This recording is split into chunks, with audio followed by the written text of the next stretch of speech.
Hi, and welcome back to another Geometry Flip class. This is our second to the last session, and this session is entitled Quadrilaterals.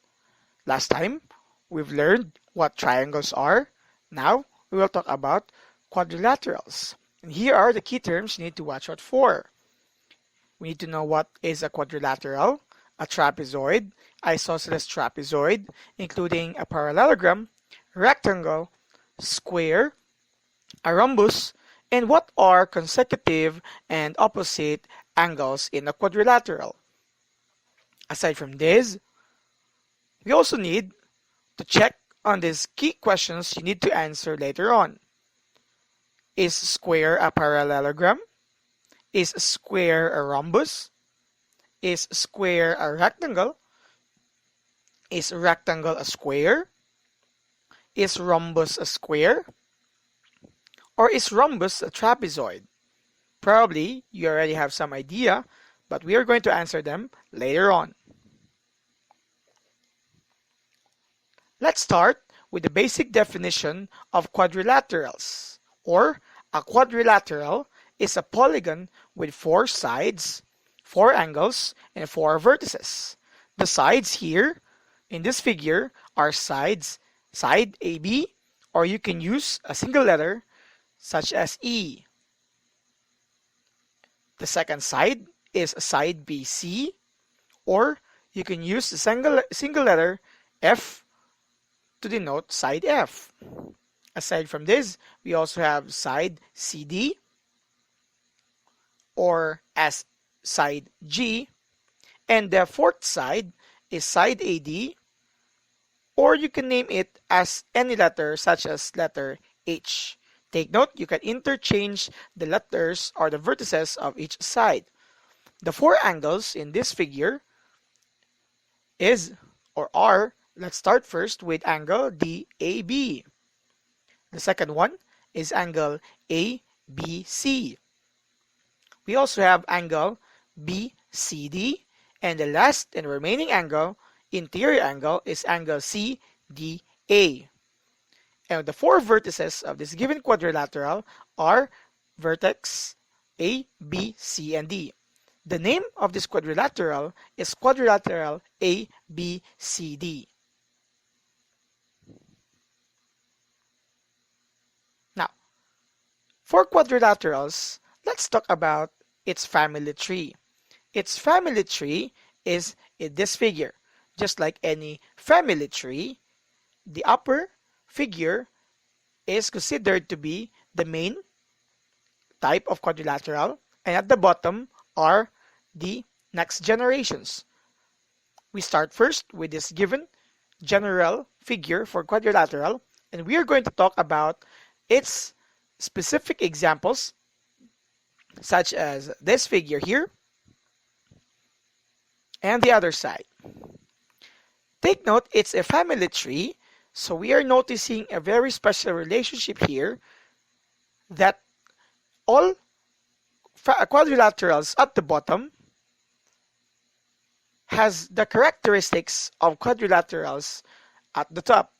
Just like any family tree, you may have gained some of the characteristics of your parents, and your parents must have gained some characteristics of your grandparents, and so on and so forth. So we have basically 6 specific types of quadrilaterals. We are going to talk about them today. Now let's start with the first generation of quadrilateral. In this figure, its name is trapezoid. Now, what is a trapezoid? The common figure for a trapezoid is this figure.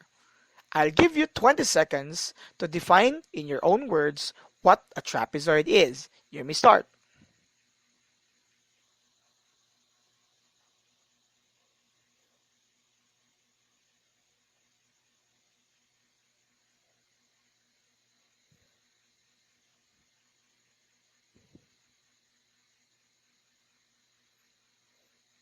Okay, time is up.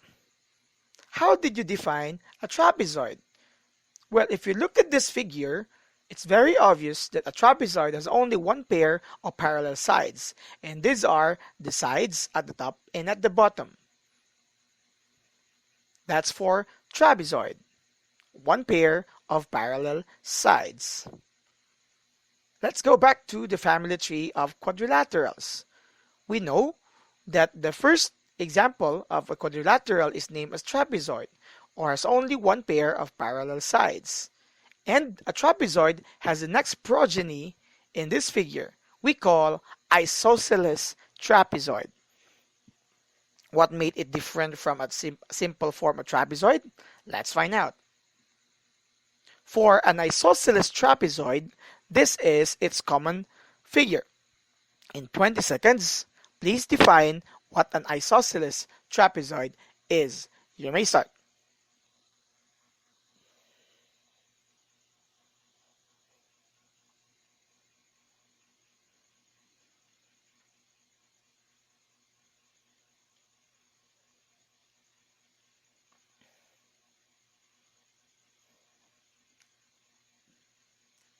Okay, time is up. Now, when you look at this one, it's a special type of a trapezoid because it is a trapezoid whose non-parallel sides are considered to be congruent. That is for the isosceles trapezoid. We're going to talk about isosceles trapezoid later on better. Now, we talked about the first example of quadrilateral being trapezoid and its progeny being isosceles trapezoid. Now, let's talk about the next form of quadrilateral. If we have a trapezoid, this next quadrilateral is actually named as a parallelogram. Let's see how different a parallelogram from a trapezoid is.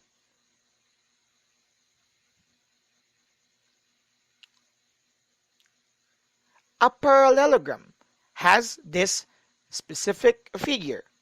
In another 20 seconds, I want you to define what a parallelogram is.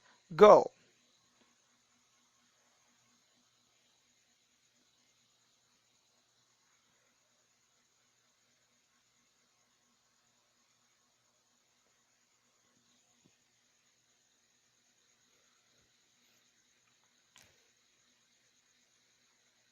Okay, time is up. Well, a parallelogram is different from a trapezoid because for a parallelogram, from the name itself, it has two pairs of parallel sides. The upper and the bottom sides are considered to be parallel, and the two sides in the left and the right are also considered as parallel. Aside from this one, each pair of parallel sides are considered to be congruent, such as this, a first pair of parallel side and the second one. That is for a parallelogram. Okay? Again, we've learned that a trapezoid has only one pair of parallel sides, and its progeny, being an isosceles trapezoid, has one pair of parallel sides, and the non-parallel sides are considered to be equal. For a parallelogram, both of its opposite sides are considered to be parallel and congruent. Let's talk about the first example of a parallelogram.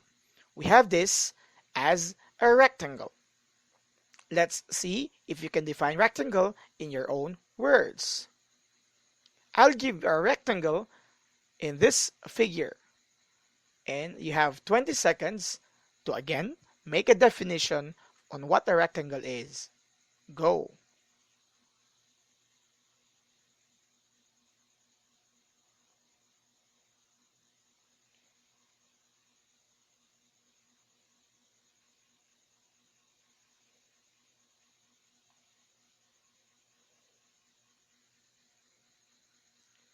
Okay, time is up. Well, rectangle is very common, and we define rectangle as it's a special parallelogram with equal angles. And we know that a quadrilateral has some of interior angles being 360.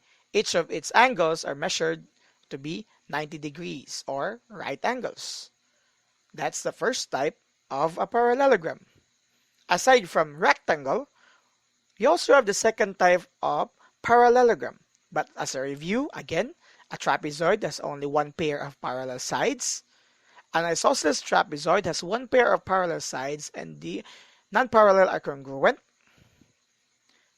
A parallelogram has two pairs of parallel sides and both of those pairs are congruent.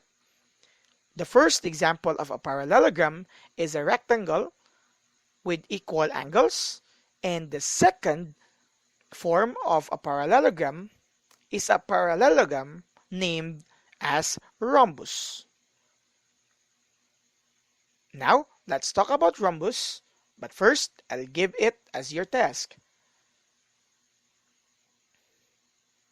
When I say rhombus, its simplest form is this one. And in 20 seconds, again, please define rhombus in your own words. You may start.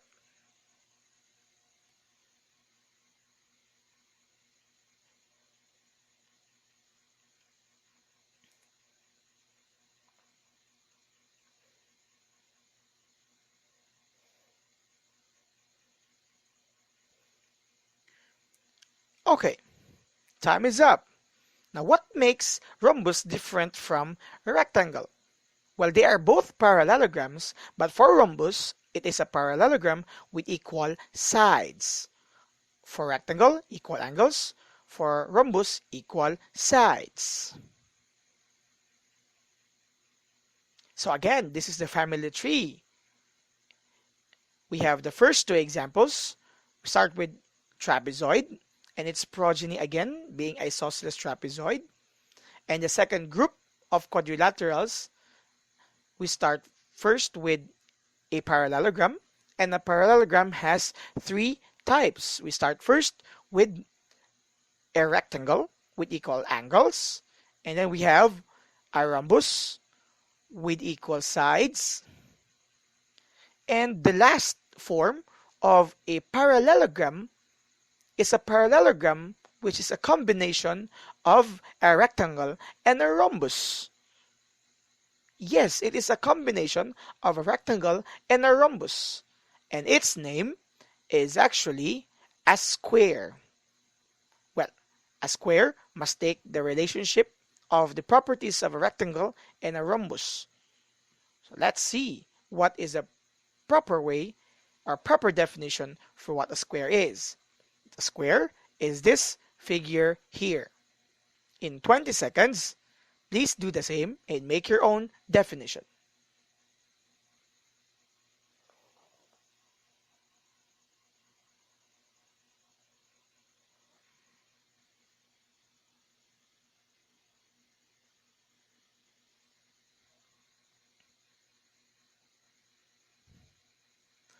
Okay, time is up. Now, I mentioned that a square is both a combination of a rectangle and a rhombus.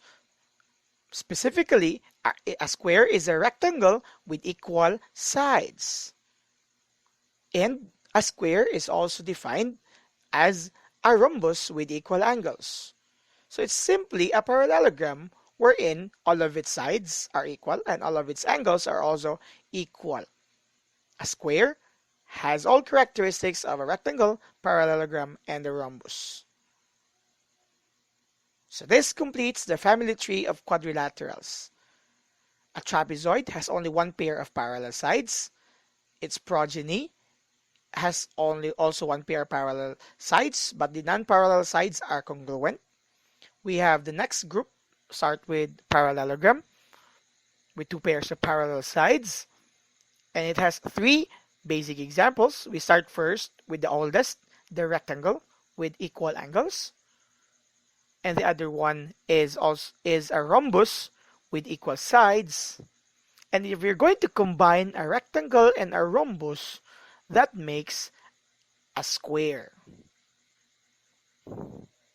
When you look at this family tree, as I mentioned earlier, it's a family tree because the characteristics of whatever is placed at the top is carried by what's in the bottom. So when you go up, just like a square, it has all characteristics of all quadrilaterals. A quadrilateral is specifically a parallelogram, a rectangle, and a rhombus. And when you go down, every characteristic is carried upon by each of the progeny. So let us go back to the questions I mentioned earlier, and let's try to find out if we can answer all of these things. Our key questions earlier were: is square a parallelogram? Is square a rhombus? Is square a rectangle? We also have, is rectangle a square? Is rhombus a square? And is rhombus a trapezoid? Let's start first with the first question. Is square a parallelogram? Well, a square is at the bottom of a parallelogram. You may find out later on, after these 20 seconds, what your answer would be.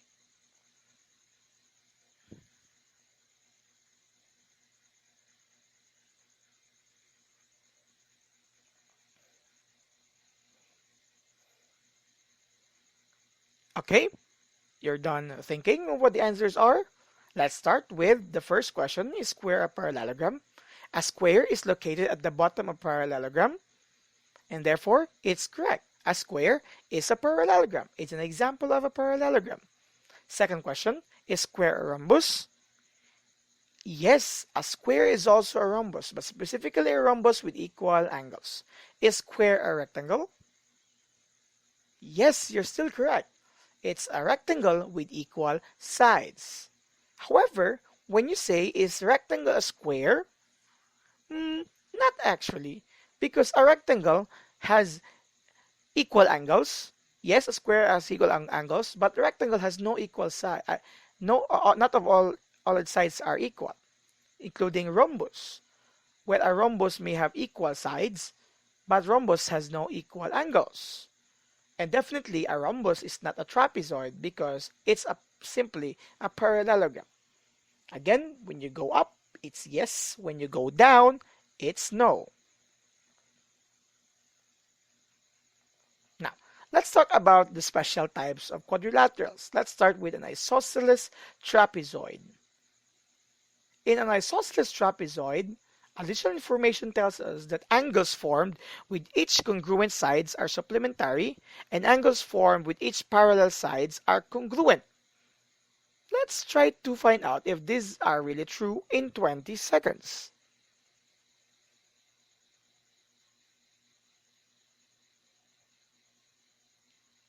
These are not theorems, but these are basic definitions. However, let's still show the proof of these statements. Okay, time is up. Let's start.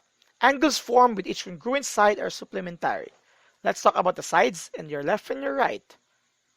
Now, when we consider this as a trapezoid, we have a pair of parallel sides. If we have a parallel side, this red shaded angle is actually has a relationship with this purple colored angle, and they are both same side interior angles, and we know them being supplementary in our previous topic. Aside from this, the white colored angle is also the same side interior angle of the green colored angle, and we know that the same side interior angles are supplementary. This is the proof of the first statement. Now, for the second statement, the angles formed with each parallel side are congruent. When we add here a simple isosceles triangle, we actually made a bigger isosceles triangle. And we know in isosceles triangle theorem that the base angles are congruent.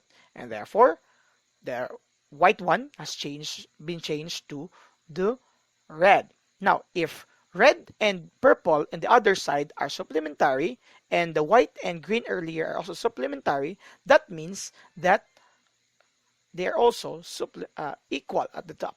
Now, when we say 78 degrees here at the bottom, we could say that the other base angle is also 78 degrees because angles formed with each parallel side are congruent. Now, let's talk about the purple colored angle. It's 102 because they are supplementary, and the last remaining angle, interior angle, is also 102 degrees. When you add all of these four angles, we have 360 degrees, the sum of the interior angles of a quadrilateral. That's for isosceles trapezoid. A parallelogram also has special characteristics with its angles, such as consecutive angles formed are supplementary and opposite angles formed are congruent. In 20 seconds, let's try to show what are the proof of these statements.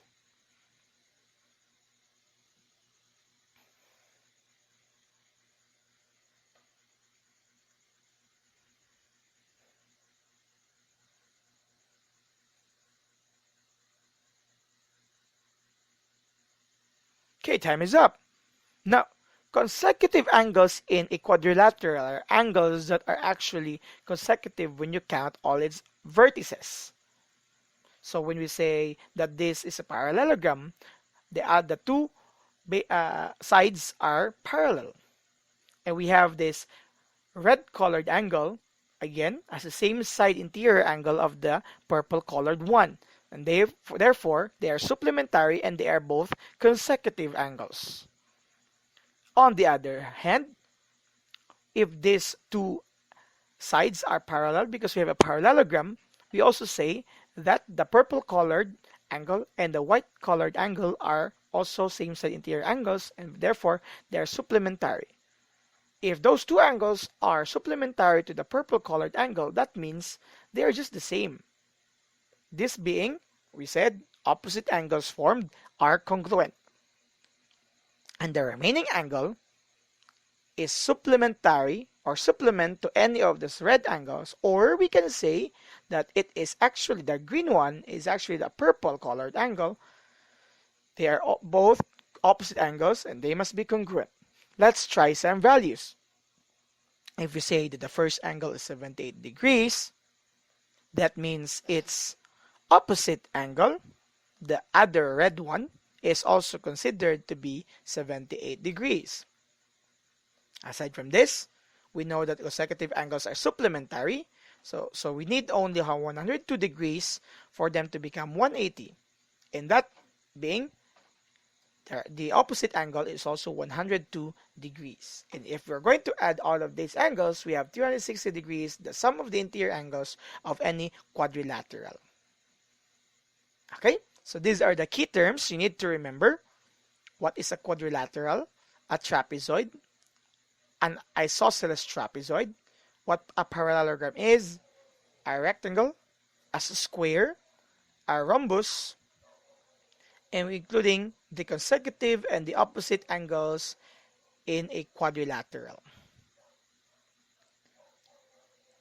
Now, if you were able to view this video, I would like you to comment any real-life quadrilaterals that starts with the first letter of your first name. Example, for me, your teacher, instructor, L. Example is a long bond paper. You think of any real-life quadrilateral that starts with the first letter of your first name. Now, we're done for today. And be excited for our last session next meeting. And that would be circles. We are almost done with our flipped class sessions. Hopefully, you've learned something for today. And hopefully, you can review this video and you will learn more or better. That would be all for today.